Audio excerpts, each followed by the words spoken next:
A legal earthquake for Trump's tariff regime has hit President Donald Trump. Good evening, you are watching The Globali with me, Mousumi.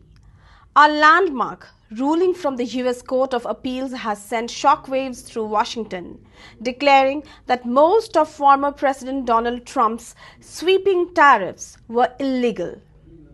In a 7-4 decision, the court found that Trump had overstepped his executive authority, striking at the core of his aggressive America First trade agenda.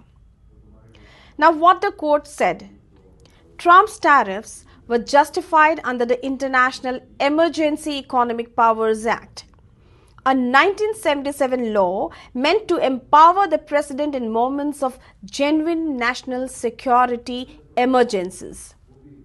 But the court ruled decisively that this law does not give the president the power to impose taxes on tariffs on imports. That authority belongs strictly to Congress. The decision temporarily keeps Trump's tariffs in place until October 14, giving the administration time to appeal. All signs now point to an epic legal showdown at the US Supreme Court, which will decide whether one of Trump's signature policies will stand or fall.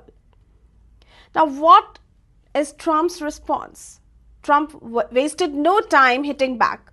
On Truth Social, he called the ruling highly partisan and warned that allowing it to stand would literally destroy the United States of America. He doubled down on his stance that tariffs remain the most powerful tool to protect American jobs and predicted that the Supreme Court will ultimately reverse the decision. Why this ruling matters? This is not just a fight over trade policy.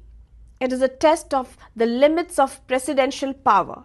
The court's message is clear. A president cannot use emergency laws to rewrite economic policy at will.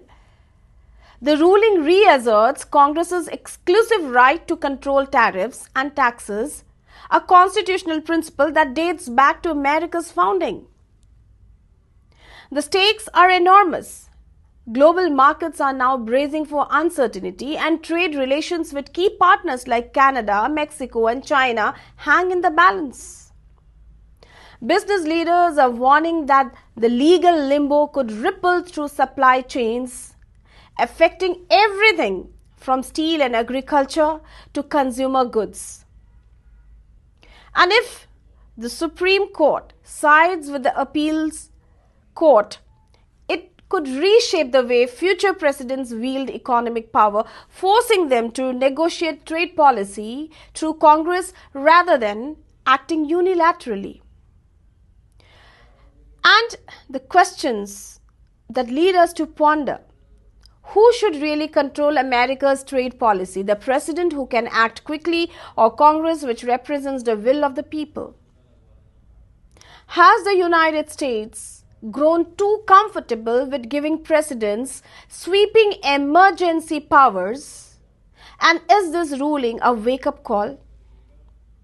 What will this uncertainty mean for American workers and businesses who have already adapted to years of shifting tariffs?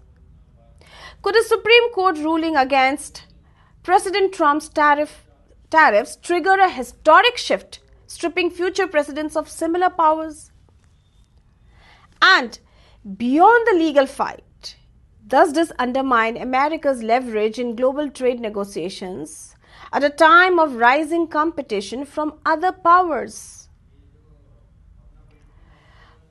A Washington court has fired the first shot in what may become one of the most consequential legal battles of this decade. A case that will decide not only the fate of Trump's tariffs, but the very balance of power between the presidency and Congress.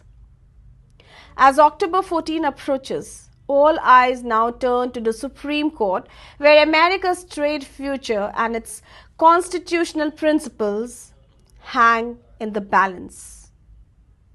For more updates and insights, keep watching The Globali.